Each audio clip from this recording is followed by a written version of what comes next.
Boa tarde a todas e todos que estão aqui, quem vai nos ouvir depois. Hoje eu sou Sandra Helena Pedroso, estou vice-presidente do Sindiconte Rio. O sindicato esse ano está fazendo 105 anos de existência e temos aí vários projetos inovadores que teremos agora ainda esse ano para comemorar esses 105 anos. E hoje estamos recebendo aqui o José Esteves, que é meu confrade, e ele vai falar para a gente sobre líder exponencial. E essa é uma temática que tem sido muito falada por aí afora e várias discussões. E queria muito te agradecer, Esteves, por estar aqui nesse nosso bate-canal. Você que é um homem assim, empreendedor, que está assim, bomba no LinkedIn. Então, é muito bom te receber aqui, tá bom? Obrigada. Vamos nós. Olá, Sandra. É um grande prazer e um grande privilégio poder estar atuando aqui, né, em parceria com você, principalmente sabendo, né, que esse mais que centenário sindicato está fazendo aniversário agora, né, e falar a respeito de liderança tem muito a ver, inclusive, com o fato da gente precisar, talvez, reprogramar o nosso mindset, aquele mindset que existia até o final de 2019, né? Quando nós fomos catapultados para o início de 2020, no início de uma pandemia global, e se tivemos um ano e meio já, né, de transcurso dessa pandemia, e isso mudou completamente a configuração em praticamente todos os ambientes, em todas as dimensões organizacionais, como eu gosto de falar, mas aí pode se traduzir por corporativo, empresarial, etc., né? Eu gosto de falar organizacional porque a gente vive, né, uma realidade cada vez mais fundida, né, na ideia, né, do triple helix, da hélice tripla, que a gente tem vários atores que fazem parte, né, da dimensão corporativa, organizacional, empresarial, em que a gente enquadra também, né, a visão da academia, do não governamental e da filantropia, né, e da administração pública, que tem, vamos dizer assim, uma régua um pouco diferente de medida, né, da sua visão de estrutura de organização, mas que interage, né, com todas essas outras dimensões, com todos esses ambientes ao mesmo tempo, de forma simultânea. Então, é um grande privilégio poder estar aqui conversando um pouco a respeito disso, e eu espero que ao longo dessa nossa jornada hoje, a gente consiga trazer, principalmente, a reflexão, a necessidade dessa mudança, desse reajuste, né? Dessa nova ambiência na qual a gente foi colocada por uma pandemia que é global, impactou praticamente todas as áreas ao mesmo tempo e que nos traz lições que precisamos aprender para que a gente possa retomar a governança das nossas vidas, da nossa atuação profissional, da nossa gestão corporativa, organizacional, empresarial, da administração pública, etc., né? Então, parabéns, em primeiro lugar, pelo aniversário desse nosso Sindiconte Rio, né? Muito obrigado pela oportunidade de estar aqui dividindo esse espaço com você. Você que é praticamente uma multimulher também, né? E a gente te encontra presente, ainda bem, né? Em vários fóruns, né? E essa troca e essa sinergia sempre aconteceu entre nós, e eu considero ela de primeiríssima grandeza, né? É um sol, né, que ajuda a gente a navegar por esses mares revoltos, principalmente nesse momento que a gente está vivendo ainda tão complexo, né, e de tantas coisas que a gente está precisando colocar reorganizadamente em ordem. Não vai ser a mesma coisa, não vai haver um novo normal, nós vamos ter que conviver com o Covid-19, gostemos ou não, o resto das nossas vidas, porque ele é um vírus como o da gripe, né? Eu me lembro quando eu tomei a minha primeira vacina, a gripe era monovalente, a última vacina que eu fui tomar para a gripe já era pentavalente, significa dizer que a gente teve que evoluir para estar cuidando de uma série de cepas diferentes. Quer dizer, se a gente for tomar uma vacina como aquela original lá, a primeira, ela provavelmente não vai ter efeito sobre essas famílias novas aí de vírus da gripe.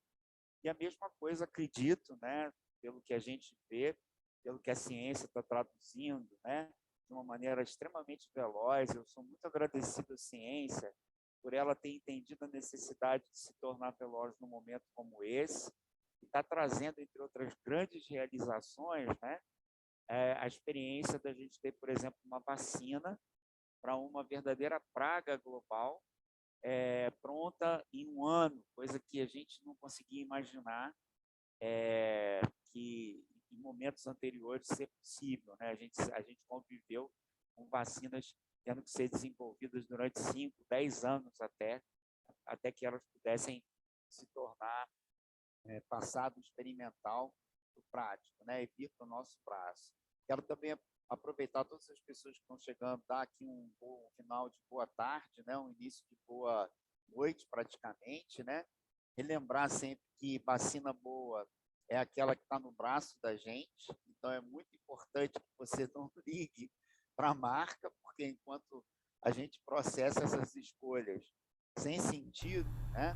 Se vai ser Coronavac, se vai ser Janssen, se vai ser AstraZeneca, o vírus escolhe, e aí a gente perdeu uma grande oportunidade de se encontrar mais resistente, imunizado, como eu, por exemplo, com a primeira dose ainda, né? Mas torcendo para a segunda dose já vir e fechar esse ciclo de proteção com muito mais qualidade. Então, muito boa noite a todos, sejam todos bem-vindos. Eu vou aproveitar a oportunidade para já começar um compartilhamento de tela com todo mundo. E aí a gente tem condição de fazer, nesse compartilhamento de tela, uma apresentação, né, do que a gente veio falar aqui hoje, em primeiro lugar. Tem uma pessoa bem mais ou menos, né, que está aí, que se chama José Esteves, né? Mas tem uma pessoa linda, maravilhosa, né, fantástica, extraordinária, que está aqui ao meu ladinho, que é a Sandra Pedroso. Como vocês podem ver, fotografia não deixa mentir, não, né? A Sandra está explodindo de exuberância, né? E coroando, eu acho que uma trajetória que parte dela eu tenho a felicidade de compor também, né? E ver se desenvolver. A gente teve a oportunidade de estudar junto, a gente teve a oportunidade de fazer algumas coisas juntos e sempre o resultado é muito positivo. Então, não tem como a gente declinar ou não aceitar a oportunidade de estar aqui, podendo compartilhar com ela a qualquer momento, qualquer instante. Já estou me sentindo convidado para uma próxima. Quem sabe para a gente falar de um outro assunto que provavelmente vai entrar na pauta de todos os administradores, de todos os contabilistas, que é a realidade ESG, né? A nova governança estruturada das organizações. E quando a gente juntar a essa governança tradicional, que faz parte do nosso dia a dia profissional, como gestores da administração, contábeis, economia, etc., a gente vai perceber que também algumas mudanças, né, de curso e de rumo serão necessárias para que a gente possa abraçar essa nova realidade organizacional como um todo. Eu trago comigo alguns guarda-chuvas, né, de coisas e projetos que a gente vem fazendo e a gente vem empreendendo, começando pela Exponentiales, né, que é uma plataforma de projetos de aprendizagem e educação transformadora, e ela foi criada, né, com a minha vinda, após a minha vinda para cá, para Belo Horizonte, da onde eu estou falando com vocês, né, para assumir alguns desafios e para que a gente pudesse ter um espaço de construção de alternativas, principalmente para diminuir o gap existente entre a educação, o ensino privado e a educação pública, né, que é uma coisa que sempre me incomodou. Eu que sou um filho da educação pública, né, tendo sido uma criança de família pobre, humilde, né, tive uma boa parte da minha vida a necessidade de estar interagindo, né, com a educação pública, e posso dizer para vocês que talvez seja um exemplo prático, objetivo, de como a educação pode ser transformadora e que pode trazer aqueles resultados que nos impactam como ser humano e que fazem com que a gente possa cruzar, principalmente, né, um muro aparentemente invisível, mas que está lá, muito duro, né, muito presente, que nos separa da pobreza, né, a realização dos nossos sonhos, dos nossos desejos, dos nossos anseios. Depois eu comecei também uma ideia de poder, como atuo na área de educação há mais ou menos 30 anos, né, um pouco mais de 30 anos, principalmente no ensino superior, de criar alguma coisa ou formular uma proposta que tivesse uma relação próxima, né, do lifelong learning, que é a aprendizagem continuada, um pouco daquilo que, inclusive, a gente está fazendo hoje com essa live do Aprenda em Casa, aqui do Sindponte Rio, né, a necessidade permanente da gente estar se capacitando em alguma coisa, fortalecendo, né, os nossos skills, as nossas habilidades, e a ideia de criar o Educasap, que é uma proposta de microlearning, né, que retroalimenta esse lifelong learning, essa aprendizagem continuada que a gente vai precisar ao longo da nossa vida, e traz uma aprendizagem para a modernidade, né, mais rápida, mais ágil, e que você é despertado para a atenção de algum conhecimento, e aí depois vai buscar as ferramentas que estão em praticamente todos os lugares, né, para que você possa aprofundar esse conhecimento. E outras iniciativas, como Formentors, que é uma proposta de mentoria de negócios de startups, o Exponente Nova Hub, a proposta, o projeto da Escola Descentralizada de formação, capacitação para administração pública e uma série de coisas. E eu sou percebido, né, como alguém que tem um trânsito muito fluido e muito corrente, vamos dizer assim, em vários ambientes, né, e fiz algumas coisas. Eu estou atuando atualmente, né, em algumas, com alguns chapéus, como vocês viram aí, entre outros, né, mas eu também estou dedicando uma parte do meu tempo como professor visitante, como pesquisador de pós-doutorado, né, exatamente em inovação para sustentabilidade organizacional, pelo PPAD da PUC do Paraná, mas independente de qualquer coisa que eu esteja fazendo, que eu me considero mesmo, para poder parafrasear, né, de um jeito meu, um confrade, né, que eu tenho uma grande estima, e é um grande educador brasileiro e internacional que nós temos aqui em Minas, e ele diz que ele é sempre um aprendedor, está sempre um aluno, eu estou dizendo, eu sou sempre um apreendedor, né? Eu estou sempre em busca de conhecer e de fortalecer alguma coisa em termos de conhecimento. E aí eu trago para vocês, para a gente já iniciar esse nosso bate-papo, né, uma imagem bonita, como não poderia deixar de ser. Essa é a nossa casa, é a nossa casa 1, 2, 3, 4, 5. Não tem uma casa alternativa, né, ao planeta Terra. E a gente poderia dizer que o futuro chegou, né? mas que chegou com muitas coisas, e entre elas algo que nos afetou profundamente a partir do início de 2020, que foi exatamente a pandemia global do coronavírus, né? E aí, para aquelas pessoas que têm alguma dificuldade de visual, né? Eu estou aqui projetando uma imagem do nosso belo planeta Terra, usando uma máscara facial como essa, que a grande maioria das pessoas, em todos os cantos do planeta, com raríssimas exceções, né? Felizes exceções, estão começando a tirar a máscara, né? Que estão utilizando nesse momento. Então, é uma imagem emblemática, porque praticamente o planeta Terra todo, né, está submetido a uma nova conjuntura, né, de alguém que veio para ficar, né, para interagir conosco. Está aí, né? Quem dera que fosse algo simpático, como essa imagem que eu estou mostrando aqui do coronavírus, né? Que está afetando tanto a estrutura educacional, quando a gente pensa, por exemplo, no 1,5 bilhão de estudantes que ficaram, né, uma boa parte do tempo e apenas agora estão retornando às aulas presenciais em todo o mundo, né? E também ele aí no ambiente de trabalho, né? Com o seu óculos aí, a lá Sandra, a lá Esteves, né? Segurando a sua canequinha de café, poderia ser até uma imagem, né? Como essa aqui, ó. Também estou com minha canequinha de café, né?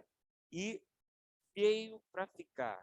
E isso causa impactos e transformações que vão ter que dar curso à nossa visão de gestão das organizações, seja elas quais forem, estejam onde estiverem, tenham o tamanho que tiverem, né? Mas o coronavírus não é responsável, a pandemia, por tudo aquilo que a gente está observando de ruim que está acontecendo no mundo. No Brasil, a gente vai fazer um recorte ao longo dessa nossa trajetória aqui, né, hoje à noite, mas a gente já vinha convivendo com alguns contextos, que eu chamo de macro contextos, né? Um deles era de instabilidades e crises que aconteciam no mundo inteiro até o final de 2019, né? E América do Sul, América Latina, América Central, etc., não eram exceção, mas estou trazendo para vocês aqui um mapa interativo, né? Desse impacto, por exemplo, na educação global, que fez com que, ao surgir num cantinho lá da China, né, numa cidade chamada Wuhan, a gente conseguisse fazer com que o mundo praticamente tivesse que parar e tivesse que repensar a forma de continuar, né? Nos momentos seguintes, havia também um contexto da economia, em que uma boa parte das economias do mundo estava em recessão, deprimida, ou estava num processo de neta recuperação, como é o caso, por exemplo, da brasileira, né? Em que a gente, por exemplo, quando chegou no final de 2020, a gente aqui no Brasil tinha uma expectativa de queda que depois, quando a gente fechou as contas no final do ano, diminuiu um pouco, né? Mas que chegou a 6% do produto interno bruto, do PIB, né? Mas se a gente trouxer, por exemplo, um gráfico como esse que eu estou trazendo para vocês aqui, que mostra a evolução do PIB de 2009 até 2019, ao longo dessa última década, vocês vão perceber que a lição de casa não estava sendo feita de forma apropriada por parte dos governos, e aí perdemos muito tempo. Perdão, desculpe, né? Então, como vocês podem ver, a gente enfrentou períodos de recessão que foram consecutivas e se transformaram numa depressão. E aí, quando nós chegamos em 2020, fomos catapultados por uma pandemia global, não tínhamos nenhum colchão de ar na economia brasileira para enfrentar esse desafio que é permanente, né? E que continua até hoje.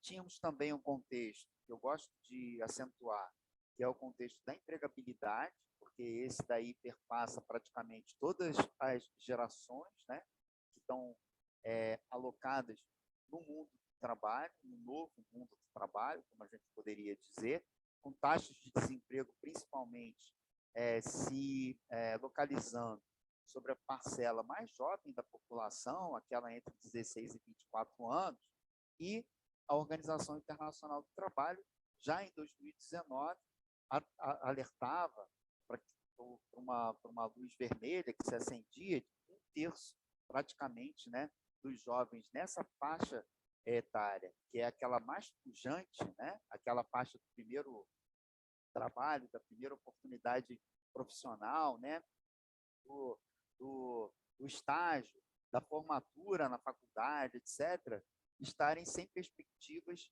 de empregabilidade. Um em cada três jovens nessa faixa de 16 a 24 anos no mundo inteiro. Quando a gente pensa, por exemplo, no Brasil, a gente vê que quando já chegávamos em maio do ano passado, chegávamos a completar o primeiro semestre, nós retiramos, né, com a perda de empregos, praticamente todos aqueles ganhos que foram obtidos na última década inteira. Então, a gente tem aí uma questão, será que a gente tem mais uma geração perdida, né? Eu acho que é forte a gente dizer geração perdida, mas é muito importante que a gente atente para o fato de que, pelo menos do ponto de vista da educação, a gente vai ter que correr atrás do prejuízo de uma maneira cada vez mais veloz. E também tem um outro macro contexto, né, que eu gosto de falar para aquelas pessoas que não estão conseguindo visualizar muito bem a imagem, né, por algum problema visual. Estou aqui colocando a figura de uma que mostra uma pessoa idosa olhando, pensando no que fazer para um notebook, né, com um laptop, e uma criança pequena olhando para uma máquina de escrever, pensando o que fazer também, como interagir. E a gente está vivendo exatamente esse contexto multigeracional, com uma pequena diferença. Nós conhecíamos as gerações, né, lá, baby boomers, X, Y, Z, millennials, nativos digitais, etc., cada uma pertencendo, né, a uma, vamos dizer assim, um fragmento, né, dessa nossa história contemporânea da administração e da gestão, e no momento que a gente está falando aqui, em 2021, praticamente todas elas estão convergindo para interagir no mesmo espaço, no mesmo mercado de trabalho. Então, agora temos todos os grupos que estão mencionados, os principais níveis de gestão e de administração, trabalhando no mesmo espaço, e que o desafio é como é que a gente torna esse espaço de trabalho múltiplo para atender a todas essas demandas que certamente são diferentes na cabeça de uma pessoa que tem 50 anos, que está 5,6 como eu, ou de uma pessoa que está começando, por exemplo, o seu estágio, ou está começando o seu programa de jovem aprendiz aos 15, 16 anos numa organização. A gente sabe que a gente quer um espaço para trabalhar, tanto eu com 5,6 quanto essa pessoa, quanto esse meninão, essa meninona com 1,6, mas certamente aquilo que a gente tem de expectativa com o trabalho são coisas diferentes. Então, é preciso acomodar esse novo perfil geracional que pela primeira vez está se encontrando ao mesmo tempo no mercado de trabalho.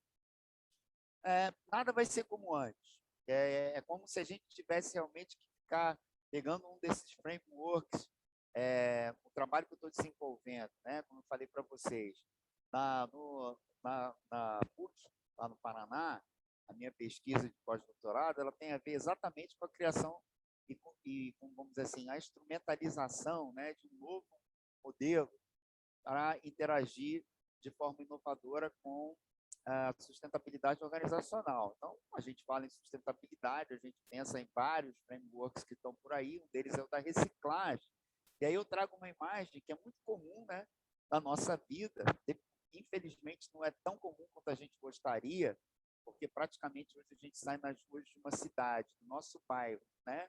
A gente anda 100, 200, 300, 400 metros, a gente não consegue encontrar uma simples lata de lixo para jogar papel de alguma coisa que está consumindo, mas tenho certeza que isso daí vai avançar e vai melhorar, porque a administração pública precisa estar consciente também da sua responsabilidade para traduzir, né, uma nova governança em termos de política pública, mas é como se a gente pudesse dizer E aí, quem não está vendo, né, a gente tem os espaços para reciclagem, onde a gente coloca lata, vidro, e agora a gente também coloca os líderes. Né? Então, lá, os líderes também dentro de um container, né, e que, se não reciclar, não vai ter espaço para poder estar interagindo com essas novas demandas, né, desse nosso mundo cada vez mais VUCA, cada vez mais volátil, cada vez mais veloz. Muito bem. Como nosso amigo, eu gosto de falar, eu gosto muito dele, né? Eu sou suspeito para falar. E vocês devem conhecer essa carinha aí. Ele escreve, tem praticamente escrito, né? Ao longo da minha vida inteira, né? Mas eu tenho aqui que fazer uma observação para o fato de que nosso amigo aqui, Peter Drucker, ele é um futurista, e há mais de 30 anos atrás ele já nos traduzia um pouco daquilo que está acontecendo hoje, quando ele publicou um trabalho que se intitulava Management's New Role, quer dizer, um novo papel da administração, em que ele praticamente elencava tudo aquilo, né, que nós estamos observando que mais de 30 anos depois está acontecendo e que a gente toma como uma novidade. Não era tão novo para ele. Se a gente pegar um trabalho como esse, a gente vai poder fazer uma pequena tradução e vai poder elencar tudo aquilo que a gente pensa que é de moderno, que está atingindo a organização contemporânea nesses dias, né? Nesse século que a gente está vivendo, nesse ano. Primeiro, todas as instituições, inclusive as de negócios, vão ser responsáveis pela qualidade de vida, e o Drucker vai falando, né, as 5 premissas, e nós praticamente enquadramos a nossa realidade dos dias de hoje nessas premissas que Drucker tão maravilhosamente, né, vaticinou, vamos colocar assim, né, há mais de 30 anos atrás, e não há dúvida nenhuma, principalmente em relação a todas elas, mas em especial que a inovação tecnológica vai se tornar o núcleo e o cerne de uma administração, como essa que a gente está vivendo, que vai caber à administração tornar o conhecimento mais produtivo, que a administração vai ter que ser considerada tanto uma ciência quanto uma humanidade, que o desenvolvimento econômico e o desenvolvimento social resultam da administração. Então, Drucker já alertava que a gente tinha que acabar com esses complexos de subdesenvolvimento e prestar atenção para que a gente pudesse não se tornar subadministrado. Eu acho que era mais ou menos esse o foco, e que se aplica até os dias de hoje. Né? A gente está muito complexado com algumas coisas que acontecem no nosso dia a dia, na nossa dimensão organizacional brasileira, e muito disso, certamente, é reflexo, né? É o output daquilo que a gente viveu, imaginando o tempo todo uma coisa chamada subdesenvolvimento, quando, na verdade, o que a gente estava passando eram dias de subadministração. E se os negócios, se tudo, né, de uma maneira geral, holística, né, plena, muda, por que não os líderes? Né? Se a gente muda modelos de gestão, se a tecnologia muda, se o consumer journey, né, a jornada do consumidor, nossos interesses, né, nossas expectativas, nossas demandas, etc., mudam com o passar do tempo, por que os líderes não mudam, então? Quer dizer, é preciso que a gente celebre algo bem diferente do que a gente teve acostumado, né, pelo nosso padrão, inclusive, de comportamento enquanto sociedade, né, em que a gente acredita muitas vezes, né, e a gente vê isso, inclusive, no Brasil dos dias de hoje, infelizmente, né, uma certa idolatria, né, a determinadas figuras, né, que é quase uma subserviência. E, em termos organizacionais, isso também é uma verdade. E nós precisamos chegar e evoluir para algo que seja mais colaborativo, mais conjunto, mais participativo, né? Então, esse é o novo framework de liderança que nós devemos buscar.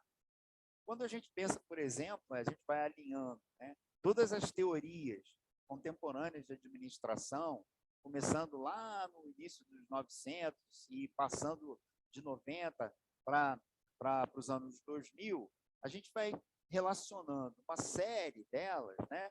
Mas o mais importante nem é a gente saber caracterizar nos dias de hoje o que é o que diz respeito a uma mudança, né, no comportamento histórico, né, teórico da administração, mas entender como que deve ser encarada a importância daquilo que a gente traduz da teoria contemporânea de administração para as nossas trilhas de aprendizagem corporativa. E aí a gente destaca 4 dessas trilhas nessa chamada selva das teorias, da escola clássica, do comportamento, do pensamento sistêmico e da chamada escola contingencial. E se a gente ler 10 livros a respeito de cada uma delas, a gente vai ficar com mais dúvidas, eu acho, né, do que com respostas. Então, é necessário que a gente avance para uma imagem de liderança que ela precisa ser como a imagem, essa imagem, por exemplo, do líder, né, que é capaz de trabalhar praticamente tudo ao mesmo tempo e lembrar para vocês, né, que como gestor e como administrador, eu não consegui enxergar uma outra constante em nenhum processo de planejamento que não fosse ele mesmo o tempo, né?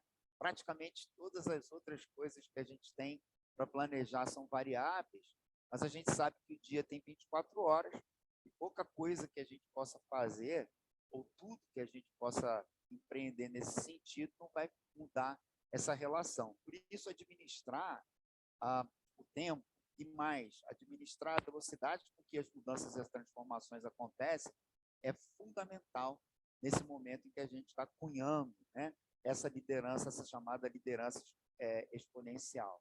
Os hindus parece que têm as suas divindades, né, e essa imagem que eu estou trazendo aqui, né, de um líder que não tem sexo, né, a gente está também vivendo uma transformação que, graças a Deus, eu digo, vivi para ver nas organizações que tem a ver com a diversidade e com a inclusão, né, principalmente, mas os hindus parece que já traduziam isso quando algumas de suas divindades mostravam que tinham vários braços, né, para estar operando instrumentos diferentes ao mesmo tempo. Então, essa é a visão desse nosso líder. E o que vem depois é algo que a gente vai ter que fatalmente entender como uma transformação digital, como uma nova modelagem das organizações contemporâneas, e que a gente sai do analógico, e aí eu estou representando como analógico isso daí que muita gente que tem 10 anos de idade, por exemplo, ainda nem conhece, né? 15 anos, se for botar uma imagem, começa a falar, o que é isso? Isso é um rolo de filme, né? E de uma empresa chamada Kodak, que um dia dominou o mundo, que poderia estar dominando o mundo de hoje se tivesse avançado e tivesse se ressignificado e se repensado estrategicamente para entender, né, que nós migramos desse analógico para um digital e que agora imagem não está mais num frame em que a gente vai ter que levar um rolinho para ser revelado numa loja, né? E ser impresso em papel e chamar aquilo de fotografia, mas está na nuvem, né? Todas as imagens estão na nuvem, nós estamos na nuvem agora, nesse exato momento. Eu, você que está participando, Sandra, Bárbara, Evelyn, todo mundo do Sindicom está aqui apoiando. Esse líder do pós-pandemia, como eu gosto de dizer, e aí eu estou me baseando, né, numa teoria que é chamada teoria dos 9-6, né, ele já existe, porque ele é um líder que tem que trabalhar senso comum, criatividade, ele é um líder que tem que trabalhar múltiplas competências, né, é um líder que tem que ser curioso, suficiente, né, ousado na sua curiosidade, é um líder que tem que ser extremamente comunicativo, porque, de novo, a gente tem que prestar atenção que comunicação é estratégico no desenvolvimento da modelagem de qualquer organização contemporânea e, consequentemente, de quem vai estar à frente dessa organização. Tem que ser carismático, tem que possuir um caráter, uma ética intrínsecas, né, ao trabalho que desenvolve, ao relacionamento que busca obter com os seus pares, pessoais, profissionais, corporativos, etc. Precisa ser corajoso, precisa ser bold, como o termo diz, né? Então, ele está aí, saindo dessa mesa, onde a gente tem uma imagem aqui, né? E que esse estilo, né, de se fazer presente, de se fazer notado, ele deixa de existir, graças a Deus também, né? E nós passamos a ter aí uma liderança que você, ao observar uma mesa de trabalho, nem consegue apontar quem ali é chefe, né? Quem ali é gestor. Todo mundo se parece, está todo mundo interagindo no mesmo nível, não tem ninguém subindo na mesa, não, para poder dizer, olha aqui, olha, respeito é bom e eu exijo, e mesmo que eu saiba menos que você precisa fazer o que eu digo porque eu estou mandando. Coisas que todo mundo, né, já viveu de alguma forma, caricata como essa, como eu disse, ou de qualquer outra forma em algum dia. Tem alguns contras em liderar no Brasil.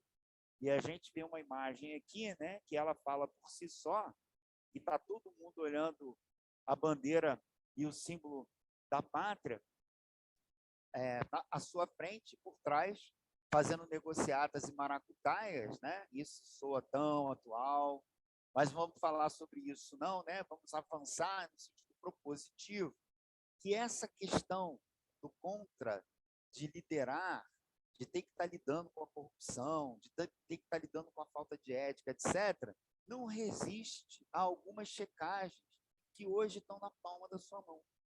Então, já não é mais desculpa, e você tem corresponsabilidade por fazer uma liderança ser íntegra do início ao fim.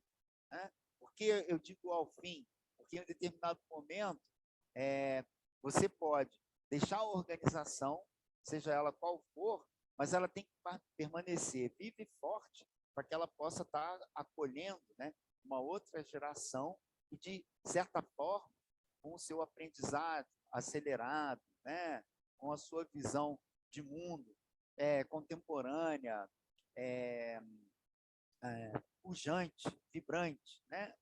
Nós passamos, mas a organização precisa ficar. E aí, a gente também tem os prós de liderar.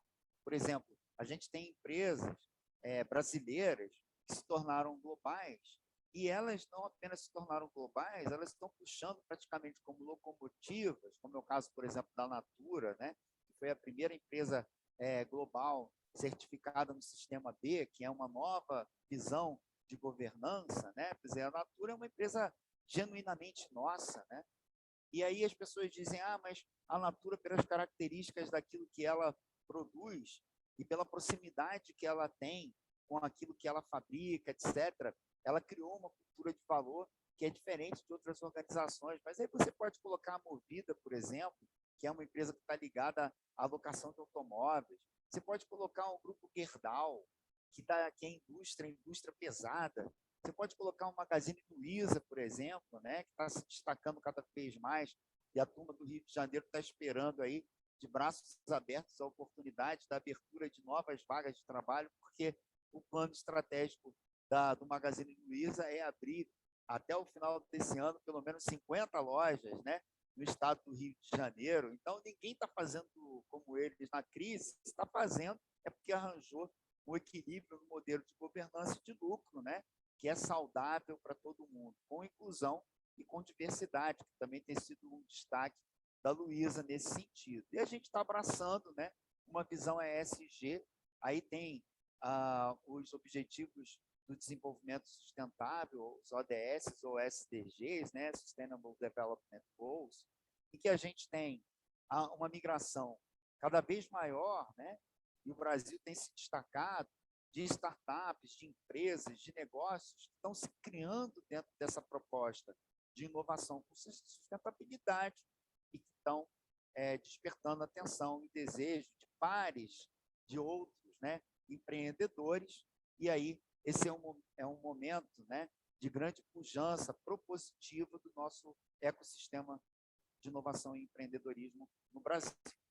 E quando a gente fala a respeito de uma mudança no modelo de gestão, por exemplo, né, nós estamos falando exatamente de caminhar para e passo, né, com uma visão de liderança, como essa imagem que eu trouxe para vocês aqui está mostrando, né, e que eu estou falando aqui, pegando uma espécie de espinha dorsal, em que eu pego alguns tópicos como tomada de decisão, abordagem, estilo, poder, a forma como a gente lida com o poder, né, na organização contemporânea, foco, tolerância a risco, motivação, etc. E aí a gente cria dentro dessa espinha dorsal vértebras, né, à direita e à esquerda, né, perpassando esse centro, em que a gente vai ter, para e passo, um modelo de gestão, por exemplo, no caso de uma tomada de decisão diretiva, analítica, que vai demandar uma liderança participativa, intuitiva. Se a gente está falando a respeito, né, no exercício de poder, em que a gente tem no modelo de gestão uma visão ou um princípio de autoridade formal, de política, de posição, a gente está falando de uma liderança que tem que ser persuasiva, que tem que ser influenciadora, etc, etc. Não precisa se preocupar em copiar isso, porque eu cedi o direito para a nossa querida Sandra, né, minha parceira aqui nessa apresentação hoje, para o Sindconte Rio, está colocando depois no link de transmissão deles, né, para que vocês possam acessar esse material em PDF, e aí está o conteúdo dessa apresentação para vocês, quase como se fosse um e-book. Então, não tem necessidade, se vocês que a gente vai ter que estar sendo rápido aqui, né? Mas todo esse conteúdo vai estar disponibilizado para vocês.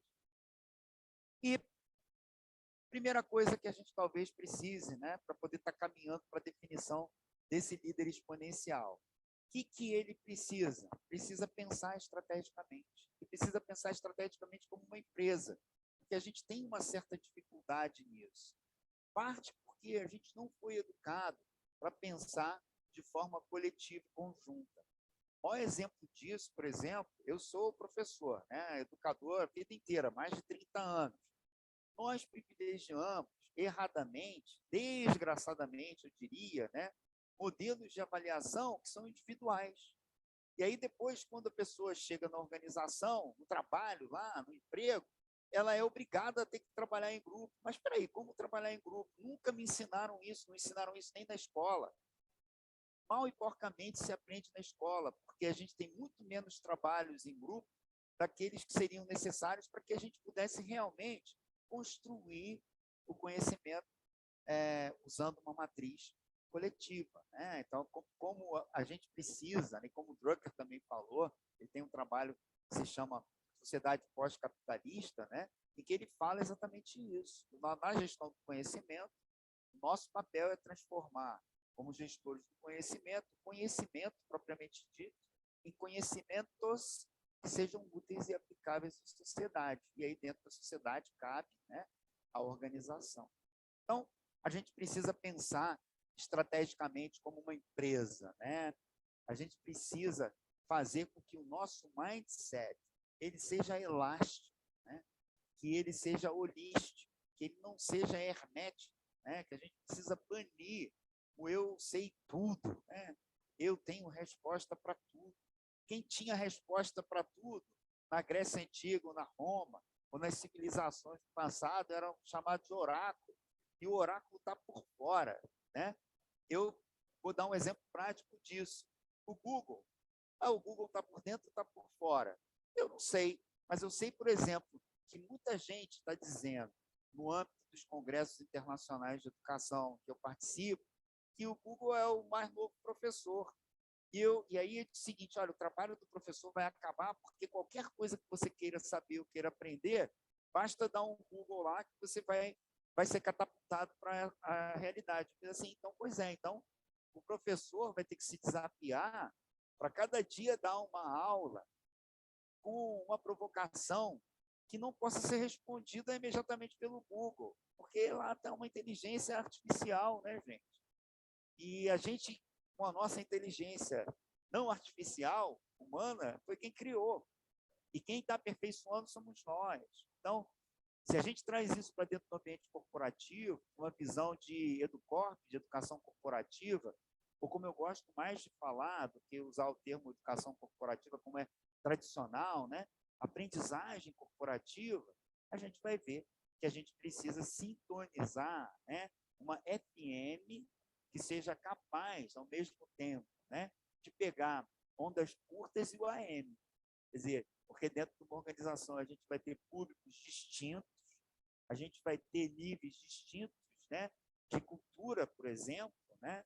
A gente vai ter níveis distintos de pertencimento social, classe econômica, etc., etc., e a gente vai precisar falar as coisas para que esses públicos diferentes entendam de uma forma que eles possam entender. Porque a comunicação do nosso valor profissional, ela não está no fato da gente estar aqui falando alguma coisa, mas no que as pessoas estão entendendo daquilo que a gente está falando. Porque se elas não entendem, a gente não está se comunicando. Muito bem. Aí a gente vai ter a condição de criar aquilo que eu chamo de MEG, o MEG, né, os modelos de excelência em gestão, em que a gente é result-oriented, como eu gosto de falar, orientado para resultados, né? Mas que isso é um foco organizacional, corporativo, empresarial, da própria administração pública, cabe qualquer tipo de organização dentro do modelo de excelência, né? Em que a gente vai ter, vai estar flutuando sobre estratégias e planos, comunicando com processos, trabalhando pessoas, e numa dimensão ainda a mais envolvente, maior, a gente vai estar lidando com essa questão da liderança, que é o tópico de hoje, né? Ela está inserida dentro da sociedade, a gente está começando a articular conceitos de um consumer journey, em que a gente vai ter os nossos consumidores, os nossos clientes, pipocando de todos os lados, externa e internamente da organização, e numa visão, né, de dimensão ainda maior, como a gente pode estar percebendo aqui fora, a gente tem o quê? A gente tem as informações e o conhecimento. Muito bem. Qual seria a segunda coisa? O líder exponencial precisa ser um solucionador de problemas.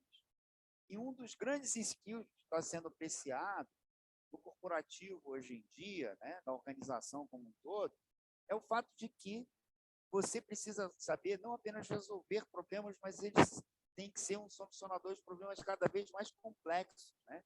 Porque as coisas simples, elas já foram traduzidas no idioma organizacional de várias formas, praticamente não tem uma receita de bolo nova que você vai poder fazer com elas. Você vai poder dizer, olha, toma aqui esse bolo. Ah, ele é meio aipim e meio milho. Ah, ele é um novo bolo? Não, ele é um antigo bolo de aipim que você fez a metade do bolo de milho. Então, há muitas soluções capazes de dar conta de problemas que não são complexos. Agora, problemas que são complexos e que são de uma natureza nova, relevante, como esses que são provocados, por exemplo, pelo impacto da pandemia do Covid, as organizações vão ter a obrigação de se reestruturar, né? De se rejuvenescer. Então, vamos sair transitando da confusão, que é aquela interrogação, passando pela mecânica das coisas simples, né?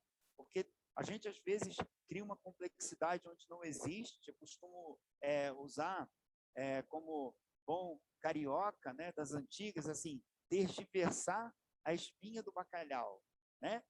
Ou então ficar elucubrando e fazer uma tese, por que a gente não vê o bacalhau com a cabeça? Por que ele já chega salgado e sem cabeça no supermercado?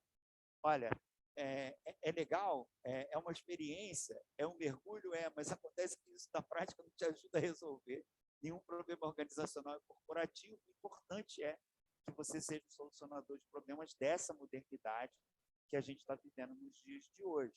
E aí, eu trago uma brincadeira para vocês, né? Eu gosto, que é esse diagrama do anti-líder. Olha só que legal. Começa com a coisa funciona, E aí você pode caminhar num fluxograma para o sim ou para o não. E não importa para onde você caminhe, porque o anti-líder, ele não está nem aí para essa coisa do, olha, se eu caminhar num fluxo numa direção, eu chego à solução, não. Ele não quer fazer nada. Então, se chega lá um exemplo, a coisa funciona, sim. Então nem rala. A coisa funciona, não. Foi você que estragou? Quer dizer, então já estou procurando um culpado, né? Sim, fui eu que estraguei. Seu imbecil, não devia ter estragado. Não, não fui eu que estraguei. E alguém? Alguém vai poder te culpar? Alguém pode me culpar? Quer dizer, eu preciso me proteger. E aí você vai seguindo, né, esse fluxograma e não vai chegar a lugar nenhum, tá? Porque a resposta será sempre a mesma. Então não tem problema. Mas você não arranjou nenhuma solução. Então é como se você realmente não estivesse dando a mínima, né, para a organização e para a necessidade que ela tem contemporânea de coisas que estão dentro da sua governança, que dirá para aquelas coisas que estão fora da sua governança e existem, né? Como, por exemplo, nada que você, gestor de administração, de contábeis, possa fazer nesse momento que impeça você de pagar a luz mais cara no mês que vem. Porque a ANEEL acabou de autorizar 52% de aumento na tarifa. Então, isso significa dizer que se você é uma empresa, né, e se você gasta 5, 10, 15, 20, 30, 40 mil reais de energia, veja quanto é que você vai passar a gastar mais de energia para produzir a mesma coisa até o final do ano, até essas coisas se normalizarem de novo. O que você pode fazer em relação a isso? Isso quebra qualquer orçamento, né? Porque um elemento dessa magnitude, ninguém traz para o planejamento. Se você chegar lá para o planejamento, para o seu CEO, né, o seu gestor lá, ele te pede um plano de estratégia. Você deve dizer, mas que aumento é esse? 30%, 40%, 50%? Não, eu estou fazendo aqui uma provisão conservadora. E aí o cara vai dizer, então por que você não bota logo 100%? Por que você não bota logo 150%? Ninguém planeja com essas bases, mas a gente viu que em algumas questões há necessidade disso. Porque você imagina um grande consumidor industrial de energia, qual é o impacto do custo da energia que vai ter que ele pensar em como repassar para o preço final do produto que ele fabrica, né? Enfim, feita a brincadeirinha, a gente pensa, por exemplo, né, muito em tecnologia para ser uma assistente, né, objetiva e direta desse nosso processo de solução de problemas. E aí tem a Sociedade Brasileira de Gestão do Conhecimento, a SBGC, que fala, por exemplo, que tem a gestão do conhecimento que ela não depende de softwares, né? E aí traz para a gente isso praticamente num modelo, num framework, que é aquele da palma. Eu estou mostrando a imagem de uma mão, da palma de uma mão, com 5 dedos, né? Em que o primeiro dedo fala sobre lições aprendidas, o segundo dedo fala sobre boas práticas, o terceiro dedo fala sobre comunicação, né? E o quarto dedo fala sobre comunidades presenciais, que são aquelas comunidades de aprendizagem que você acaba criando no conceito de organização inteligente, né? Em que você pensa desde o início em transferir o conhecimento daquilo que você aprendeu para toda a equipe, para que todo mundo possa se apropriar. E eu acho que o cérebro trabalhando é a melhor e a mais infalível das tecnologias, ainda que possa dar uma rateada de vez em quando, né? E depois a mentoria com especialistas, né? Olha, estou eu aqui, José Esteves, à disposição. É uma das coisas que o Abdul interage bastante. As pessoas brincam na área de inovação e empreendedorismo. Talvez hoje eu seja o mentor de negócio de startup mais ativo do ecossistema, e eu fico muito feliz. Mas quero lembrar para vocês que eu estou aqui, né? E estou à disposição de vocês. Quero lembrar que Sandra é uma grande consultora, está à disposição de vocês. Então, precisando de ajuda, chame, né, aquelas pessoas que estão mais próximas, que às vezes a solução dos problemas está bem mais perto do que você consegue imaginar. E a gente tem que aterrissar a nossa capacidade de ser transformador, né, de gerenciar os impactos dessas grandes mudanças que estão acontecendo na velocidade que esse gerenciamento demanda, utilizando realmente o nosso cérebro, né? O bom e velho cérebro. E a gente vai fazer isso, né? O líder exponencial, ele tem que ter talentos complementares. Isso daí, inclusive, é uma adaptação que é feita de um trabalho que se chama de Skill Leaders Need at Every Level, do Jack Zenger e do Joseph Altman, da Harvard Business Review, né? E que a gente precisa realmente de ter um par que seja diferente da gente. Porque eu não consigo conceber, e eu vejo muito pouco sucesso naquelas iniciativas de negócio, sejam startups ou não, pode ser de negócios tradicionais, menos disruptivos, vamos dizer assim, em que as pessoas são muito parecidas. Precisa ter diferença. A diferença é praticamente uma chancela, um emblema, né? Para que a gente possa se tornar bem-sucedido corporativamente. E aí, quando a gente faz uma projeção e a gente pergunta quais são aquelas habilidades mais importantes para os líderes, a gente vai ver aí, ó, inspira e motiva, transmite integridade e honestidade, analisa e resolve problemas, busca resultados, tem poder de comunicação, colabora e promove trabalhos em equipe, constrói relacionamentos, principalmente relacionamentos que sejam fortes e duradouros, né? Transmite experiências, transmite estratégias, desenvolve os outros líderes e os seus colaboradores, toma iniciativa, inova, promove mudança, liga o grupo ao mundo exterior, porque nada tão ruim quanto você ter um par igual a você é você não fazer nenhum tipo de conexão com outros ambientes, com outras dimensões. Porque aí você não consegue oxigenar o conhecimento organizacional e isso daí é praticamente condição sine qua non para você fracassar de alguma forma. Estabelecer metas, praticar coisas como autodesenvolvimento. Quarto, o líder exponencial sabe tirar proveito da única constante do planejamento. Eu falei sobre ela aqui. É o tempo. A gente tem um relógio e é importante gerenciar o nosso tempo. E o relógio pode ser um instrumento, uma ferramenta muito importante de modelagem organizacional para poder conduzir a gente para aquela nossa bússola de gestão e de liderança. Porque a gente tem condição de apropriar aqueles conceitos, né, que nós já estamos cansados de saber que existem, mas a gente só se dá conta quando alguém pergunta e a gente não tem a resposta na ponta da língua. Visão, valores, a direção, né? É como a história do gato de Alice, né? Você chega lá, está na encruzilhada, está ele sorrindo lá. Gato, gato, como eu faço para sair daqui? Aí o gato diz assim, onde você quer ir, Alice? Aí a Alice responde para o gato, olha, qualquer lugar. Aí o gato diz o seguinte, olha, então pega qualquer caminho que você vai chegar lá. Então, consciência, princípios, né? E aí, a bússola do gestor tem uma proposta, né, de organização matricial, por exemplo, né, uma modelagem, em que você pega lá e faz os seus quadrantes, e que você coloca lá aquilo que você precisa fazer agora, inclusive caracterizando diferenças entre emergência e urgência, por exemplo, né? Decidir coisas no tempo de outras coisas que você vai fazer, delegar coisas, ter o processo de liderança e também eliminar. O que eu coloquei aqui? Intrigas, fofocas, ociosidade, retrabalho, perda de tempo, né? O que você precisa fazer agora? Você precisa fazer as coisas que são as mais importantes.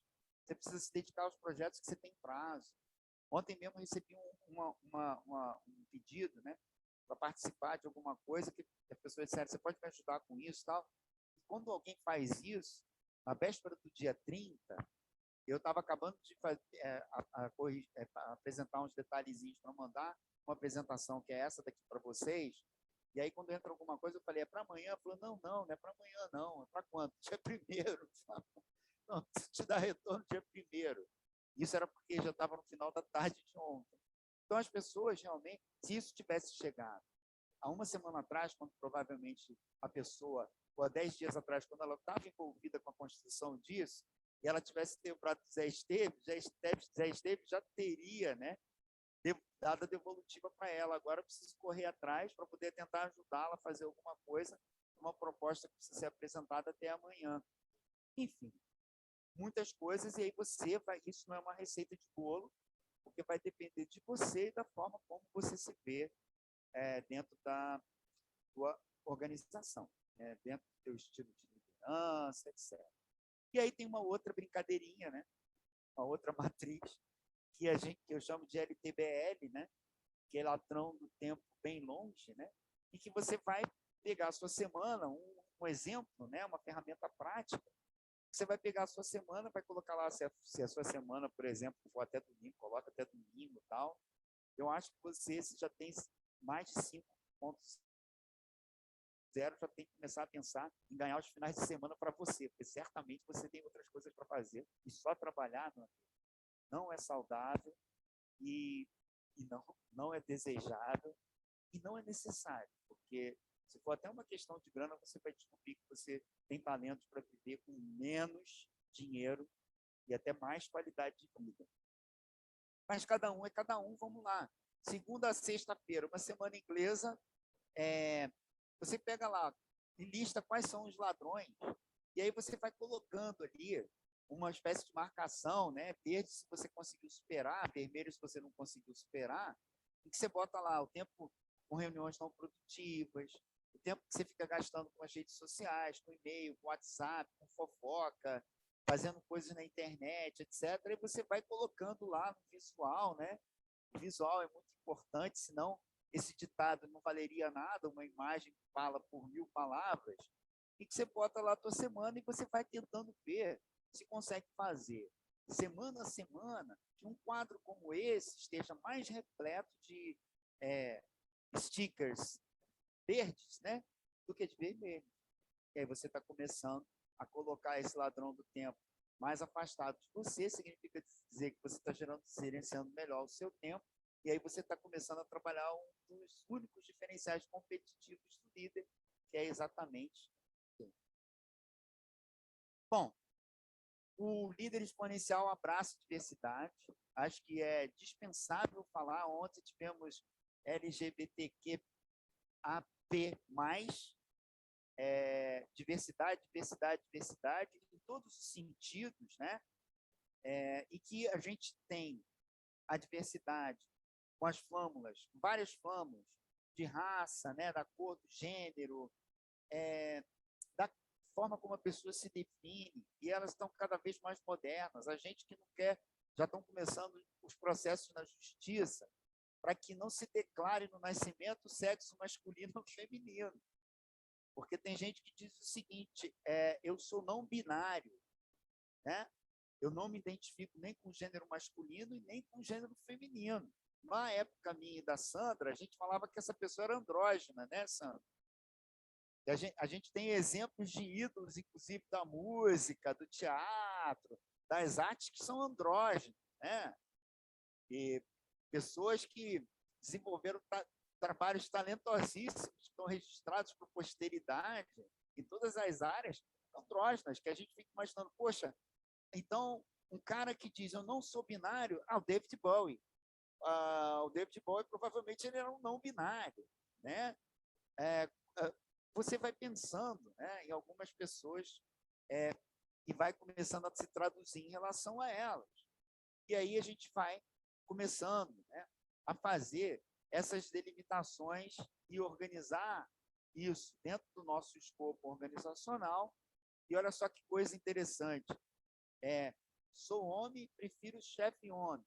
Pois acho que os homens são mais práticos e racionais. Já é minoria, 15%. Mas olha que coisa interessante no âmbito das organizações. Sou mulher, mas prefiro chefe homem. Eu adoro chefe mulher. Eu acho que, talvez por ter sempre tido uma chefe mulher, porque meu berço é materno, né? Eu sou filho de uma mãe separada com meu irmão caçula com menos de 1 ano de idade, cuidando de 4 filhos, eu sendo primogênito, com muita valentia, sem baixar a cabeça, vivendo situações difíceis, tendo passado por 2 infartos, um derrame, um câncer, tendo vencido essas coisas todas. E eu disse o seguinte: não há exemplo de fortaleza e nem de sexo mais forte do que o da mulher. Então, eu já cresci envolto nessa perspectiva e coloquei essa falácia do homem ser o sexo forte abaixo. Mas olha só que interessante, quando a gente pega as mulheres e a gente pergunta: você prefere ter um chefe homem ou chefe mulher? As mulheres ainda preferem, 60%, né? Sou mulher, mas prefiro o chefe não. Então, você precisa, qual é o objetivo disso? Fazer um rascunho da forma como é que a questão de gênero, por exemplo, anda. Dentro da organização, que é uma coisa simples, você pode fazer com uma pesquisa não identificada, né? Que pode ser utilizado um Google Forms, que a pessoa recebe um link, vai lá, etc. Depois você tabula e você diz o seguinte: eu tenho uma organização que o grande desafio a ser vencido nem é com os homens que não querem trabalhar com mulheres, é com as mulheres que não querem trabalhar com as mulheres. Isso aí expressa um conjunto de empresas e organizações. Depois eu dou a fonte para vocês também no trabalho. E a diversidade é uma alavanca de performance, gente. Quando a gente pega um dos últimos estudos da McKinsey, a gente vai ver que no topo, né, estão as empresas mais bem-sucedidas, e aí tem o link exatamente de onde está essa pesquisa, lá o McKinsey /Business Functions Organization, Our Insights, Delivering Through the Diversity, etc., em que aí está traduzida uma visão convincente do CEO e uma responsabilidade da diretoria. São alavancas de valor.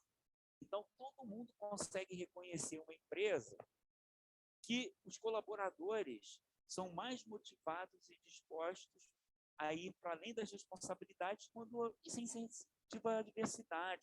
É praticamente um gráfico crescente. E esse aí é um trabalho, né? É a síntese do trabalho do Hay Group, que é uma grande organização, né? Que traz para a gente essa informação. Quer dizer, você cresce exponencialmente nos ambientes, né? Com incentivo à diversidade. Então, corporativo e organizacionalmente falando. Depois, o líder exponencial abraça a comunicação como estratégia. Porque hoje você já tem vários públicos, está falando em inclusão, diversidade, está aumentando ainda mais, né, a miríade, né, das responsabilidades que você tem com as pessoas com as quais você está lidando. E aí você vai ter que fazer com que a comunicação ela flua no modelo e que transite de você para todo mundo, de todo mundo para você e de todo mundo para todo mundo. É muito mais simples do que o que a gente imagina. Basta que a gente comece a trabalhar na perspectiva de eliminar aquilo que está dentro do modelo tradicional de comunicação, que data lá da década de 40, né? Em que a gente tem o transmissor, o receptor, e a gente tem a mensagem, e a sua mensagem ela precisa ser a mais fluida possível. E para que ela possa ser a mais fluida possível, precisa ter o menor nível de ruídos possível, né? Você, como líder, tem que fazer esses ruídos diminuírem. Processo de gerenciamento da sua comunicação, das suas comunicações, né? Trabalhando informações necessárias, à disposição sempre das partes interessadas, e que você vai estar dando prioridade, né? Porque às vezes você precisa criar uma cultura de valor em determinados grupos de uma forma mais rápida do que em outros grupos, né? Se eu estiver falando com generais, por exemplo, desculpe aí a turma militar, e estiver falando com Caetano Veloso, com Gilberto Gil, o superego do Caetano e do Gil provavelmente é muito mais profundo, né, do que o dos generais aí, o Pazuello, por exemplo, né, para citar um exemplo. Então, a gente, quando consegue mergulhar profundamente no nosso superego, a gente sabe ter uma visão cada vez menos equivocada do mundo e das pessoas, e a gente consegue utilizar isso ao nosso favor. O líder exponencial precisa andar de braços dados com a ética, né? A gente está vivendo um momento de liderança ética, de ethical leadership, né? Em que a gente precisa respeitar o outro, em que a gente precisa servir o outro, que a gente tem que ser um exemplo de justiça, né? A gente não pode dizer o seguinte, eu valorizo todo mundo igual, dizer, fulano, por que você é sempre burro, hein? Por que você não faz como o ciclano, que é muito mais inteligente que você? Você precisa não apenas ser honesto, né? Você precisa mostrar, a traduzir o seu percurso de liderança com base na honestidade e criar o seu conjunto, né? A sua comunidade, né? De valores e que possam se relacionar com as outras comunidades de outros valores, né? Que você tem lado a lado caminhando com você dentro da organização. As culturas mais fortes do ponto de vista ético, corporativas, também têm uma performance melhor. Quando a gente pega, por exemplo, esse gráfico do Network, que fala, que traduz, né, até, eu tenho a continuação dele, né, mas já acontece desde 2008, né, uma visão de que antes de acontecer várias revoluções que a gente está vendo no mundo de hoje, antes de estar acontecendo uma demanda de legislação, Sarbanes-Oxley, etc., para que a gente possa estar interagindo organizacionalmente, administrativamente, contabilmente, financeiramente, tributariamente, etc., para trazer como pano de fundo as linguagens que fazem parte do dia a dia de todos nós que estamos reunidos aqui, já isso era uma mostra. As empresas que faziam com que isso se projetasse para além dos seus muros corporativos, elas começaram a performar melhor. E desde lá, de 2008 até agora, em 2020, essa performance vem aumentando quando a gente leva em consideração as 500 maiores empresas do Fortune 500. Né? E, finalmente, o líder exponencial, ele conduz, co-líder do processo de mudança. E a gente precisa, então, estar fazendo com que o hábito seja resultante do conhecimento, né, do mix, né, do blend de conhecimento, de capacidade e de vontade. Em que a gente vai estar se perguntando o que e por que fazer, como fazer, e a gente vai estar colocando, dando boost, né, fazendo a alavancagem disso, né, com o nosso desejo de ver realizado. E a gente tanto faz esse blend, tanto mexe essa caipirinha, né, que a gente acaba tornando essa caipirinha perfeita, né, para ser bebida e traduzida como algo que a gente já nem faz muito esforço para ver acontecer como parte integrante da nossa vida e daquilo que a gente realiza. No centro de tudo, a gente tem a gestão do conhecimento, e aí, para finalizar, que eu queria deixar aqui com vocês, é exatamente isso. Né? É necessário que você não apenas armazene o conhecimento, mas que você o aplique, que você o distribua, e que você, ao aplicar e ao distribuir, consiga gerar, né, e motivar o conhecimento nos seus pares, nos seus parceiros, nos seus colaboradores, né, na sua vida organizacional, corporativa, empresarial, da administração pública, no terceiro setor, na filantropia, no planeta Terra ou em Marte. Ainda em Marte será necessário, né? O rover chinês acabou de chegar lá, está transmitindo imagens, né? E a gente fica imaginando, quando é que eu vou viajar para Marte? Meu amigo, não se preocupe não, que vai demorar muito tempo ainda e vai demorar mais tempo ainda para que a gente queira ir para um planeta como Marte, quando você compara o que existe lá e o que existe aqui. Por isso a questão da sustentabilidade, né? O ESG tem que ser a mola propulsora da sua visão de liderança para essa complexidade de mundo que a gente está vivendo ao longo e depois, certamente, continuará a viver da pandemia. Gente, muito obrigado pela atenção de vocês. Aí estão os meus contatos, Sandra e a turma do Sindiconte, né? A Bárbara, a Evelyn, todo mundo que está aqui pode fazer essa interação acontecer. Eu espero, né, poder estar participando da vida de vocês em outros momentos. Quero me colocar à disposição, porque eu estava brincando aqui, não era uma brincadeira, era sério, né? Mas a primeira consultoria, a gente nunca esquece que normalmente ela é de graça. Zé Esteves, eu gostei, queria que você me ajudasse com alguma coisa. Normalmente isso daí é um café e um almoço, né? E depois você diz o seguinte, não, eu quero. Mas eu estou conseguindo interagir com esse framework, com muitas necessidades que eu tenho observado das estruturas organizacionais. Uma delas, por exemplo, é o compliance. Deve estar no dia a dia de vocês, da área contábil e financeira, né? Então, tem muitas coisas, né, que eu ando fazendo em termos corporativos e eu estou à disposição de vocês para poder estar interagindo com vocês, apoiar e ajudar onde puder. Eu vou parar de compartilhar aqui a tela para poder vir aqui presencialmente, né? E aí abrir espaço, né, para Sandra poder perguntar, interagir, vocês falarem. Muito obrigado pela paciência de estarem conosco até agora. Imagina, foi muito bom, muito boa essa jornada. Aí tem algumas coisas, assim. Gostei muito dessa questão do chefe, do líder e do gestor, porque eu acho que isso é uma mudança realmente de mindset, né? E aí queria saber o seguinte: tem alguma teste para saber se a pessoa é líder ou é chefe? Tem alguma ferramenta? Tem Porque sim, agora tudo é Sandra. ferramenta. Não, tem algumas ferramentas, mas tem o Paulo Jacobson, que é uma pessoa da antiga, né, da nossa época. Ele desenvolveu um trabalho em que ele falava, era mais ou menos assim, ele se chamava gestor de oportunidades. Caracterizava a diferença entre sermos oportunistas de sermos gerenciadores das oportunidades.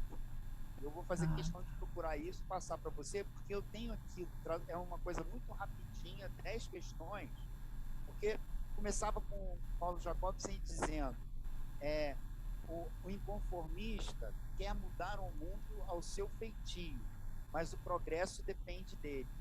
Se a gente se a gente concorda com uma coisa como essa, ou se a gente discorda de uma coisa como essa. E aí ele segue nessa trilha. E eu vejo muitas das ferramentas com as quais eu interajo, né? Eu vejo a turma de coaching, etc., corporativa, de consultoria técnica, está utilizando, e eu fico praticamente identificando no DNA coisas que já foram ditas há 20 ou 30 anos atrás e que a gente está se preocupando em colocar em prática agora, né? Então, eu posso depois também deixar um link. Eu preparei um trabalho em que tem algumas ferramentas em que é possível também te ajudarem a criar o seu próprio painel para que você também se torne um construtor de ferramentas. Porque, por exemplo, quase sempre a gente lida com empresas, com organizações que tem cada uma característica. Então, se a gente está falando, por exemplo, de uma empresa que é pequena e é familiar, ela é uma empresa familiar, sim, mas se a gente está falando de uma grande corporação que é familiar também, que tem como familiar no seu DNA, a gente já está falando de uma outra coisa. Então, estilos de liderança, eles precisam ser apropriados da visão que a organização tem ou que faz da liderança que é necessária naquele momento específico, né, da radiografia organizacional dela. Isso leva a gente, por exemplo, a pensar, e eu refleti já muito sobre isso, por que se daria dessa forma? Primeiro porque, normalmente, muitas vezes, a figura do CEO, em uma boa parte das empresas brasileiras, por exemplo, se confunde com a de dono. Depois, a gente tem a ingerência de estruturas da organização que foram feitas para aconselhar, praticamente interagindo como se fossem executivas, que tem de board, querendo dar palpite no dia a dia da empresa. O board, por exemplo, conselhos, não foram feitos para dar palpite no dia a dia da empresa. A empresa, ela precisa ter os seus executivos que saibam conduzir isso. Então, se você vai estar lidando dentro de um ambiente, né, numa dimensão em que você vai ter que negociar com o seu board, por exemplo, você vai ter que incorporar no teu estilo de liderança alguma característica que não necessariamente é padrão de um outro tipo de empresa, uma outra demanda de liderança. Então, resumindo, é por aí. Existem ferramentas, pelo menos umas 3 ou 4, são ferramentas muito boas para você fazer o kickoff, tá? O start, a partida, né? Para tentar se situar. Para além dessas que eu fiz em ritmo de brincadeira, mas que servem principalmente para você fazer um diagnóstico de clima, de competência, de disposição para aprendizado, tudo isso, né, que precisa estar inserido dentro da cultura corporativa, de uma organização que quer aprender. Eu gosto muito do MEG, que eu acho que o MEG também dá uma boa visão da gestão, mas eu não acho que ele dá uma boa visão dessa diferença do líder e do gestor e do chefe, que eu acho que hoje a gente tem que começar a enxergar melhor isso, né? Que é fundamental nesse mundo diferente hoje. Não sei se mais alguém tem alguma questão que queira perguntar. Estamos aqui entre amigos. Queria muito agradecer todo mundo, porque eu gosto muito dessa questão da gestão. Isso me surpreende sempre, porque cada lugar é um lugar e as pessoas, né? Alguns lugares as pessoas estão abertas ao novo, outras não estão, né? E isso é muito difícil. Sandra, você que está vivendo dentro de um ambiente corporativo, sindical, melhor do que ninguém para poder ter até uma visão, uma leitura apropriada, porque vocês aí estão lidando com todo tipo de empresa, com todo tipo de estrutura, diversidade, tamanho, etc. E ainda tem um recorte, que é o recorte de fazer valer algumas prerrogativas, direitos, demandas, necessidades, que não estão presentes nas empresas que se relacionam com você, né? Então, você tem que ser uma líder, tem que ser uma líder assim, multidimensional, acho que a palavra é essa, e acomodar nessa multidimensão, né, as suscetibilidades, porque ela sempre existe, né? Não, e assim, esse mundo aqui do sindicato é bem diferente, porque ele é uma gestão coparticipativa, né? Então você não tem você tem um líder, mas você não tem como é que eu vou dizer? não tem um chefe, Todos né? têm responsabilidades, né, sobre todas as ações. Então isso é muito diferente. E aí é muito interessante, isso vale. Eu tinha pensado até em estudar isso um pouco, para fazer um comparativo, porque também é diferente do terceiro setor. Porque o terceiro setor ele também é conselho, né? Ele também é conselho no sentido de várias pessoas que estão juntas numa gestão, mas ele é diferente. Então, isso, apesar da legislação dizer que os dois estão no mesmo lugar, né? Então, isso é bem, bem interessante. Acontece a mesma coisa com as OSS, as organizações da Isso. sociedade civil, etc. Vai acontecer com as próprias startups, que agora tem um marco legal que precisa ser apropriado pelos gestores, porque ele tem algumas nuances, né, diferentes daquelas que já estão estabelecidas na dimensão tradicional das organizações, e que está se tentando colocar algumas questões que, vamos dizer assim, transcendem um pouco a forma como a gente lida com a organização que é dita não disruptiva, um negócio formal, etc. Então, coisas que daqui a pouco, certamente, né, primeiro que já são marcos legais, o pessoal, principalmente da área de contábeis, né, já precisa se apropriar antecipadamente, porque de alguma maneira, amanhã ou depois, ou hoje, já está lidando com uma organização que tem essas características, e aí vai ter que evoluir, né? Essa apropriação é uma prestação de serviço, né? Afinada com a realidade desse, entre aspas, novo cliente, né? Mas É. também para poder exercitar os seus novos caminhos de aprendizagem. Quer dizer, olha, eu tenho que, de repente, abraçar alguma coisa, como você falou, né? Caminhar numa determinada direção, etc. Eu acho que a gente pode pensar, quem sabe, em fazer algumas coisas conjuntas, apoiadas aí no sindicato, para que a gente possa tornar, por exemplo, um microlearning, né? Um processo de aprendizagem Ah, continuado em algumas áreas em que eu possa contribuir. Eu até estava querendo legal. dizer depois que se você tiver uma relação, por exemplo, era uma coisa que eu vou combinar, por exemplo, eu normalmente certifico as pessoas que participam desses microlearnings comigo, porque isso é muito importante para elas. Então, por exemplo, a turma que está aqui conosco assistindo hoje, se você me manda depois o nome, eu vou pedir o certificado por registrar, porque isso daí são coisas que amanhã ou depois caracterizam um processo formativo, né, que é exatamente isso, independente da forma como ele está sendo feito, se é mais rápida ou não, mas isso caracteriza um processo formativo.